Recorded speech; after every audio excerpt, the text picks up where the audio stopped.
አረ ይው በእናት ለማስታወቂያ ስራ ፈልጌ ነው ስልክ ይላክልኝ ያለኝ ሰውዬ። ሰማይ አይደለም ቀርቶ ማስታወቂያ ሊያሰራ ማስታወቂያ ራሱ አይቶ አያውቅም እንዴ! ስልክ ራሱ ከየት አምጥቶ እንደጻፈልኝ እኮ ይሄ ነገር ራሱ መጣራት አለ። እስኪ ዝም ብለህ ላክለትና ጉዱልዴ። እኔማ ያው የላኩለት ነው። እሱ ነው መሰለኝ ደወለ።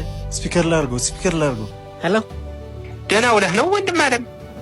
ደህናው እያለሁ ማልበል አሁን ለማስታወቂያ ብዬ ስልክን ሰደህልኝ ነበር። መተህ ቢሮ ብናወጋ ብዬ ነበር። እሺ፣ የት ነው ቢሮአችሁ? ድርጅታችን ተቻይና የውሃ ጄኔሬተር እያስመጣ ይሸጣል።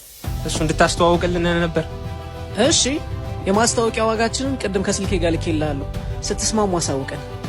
ዋ ተስማምተንማ ነው የደወልኩልህ። ንቀት ቢጤ አየሁብህ። እኔ እኮ የድርጅቱ ባለቤት ነኝ ወንድም አለ።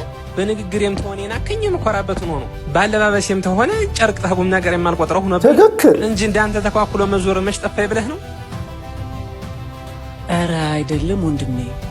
ይኸውልህ ወንድም አለ ቁም ነገር ማለት እንደ ከተመኛ ማውጋት ወይንም የህንድ ፊልም ሰሪ ይመስል ዘንጦ መዞር ሳይሆን ሰርቶ ሰው መሆን ሰርቶ መቀየር ነው።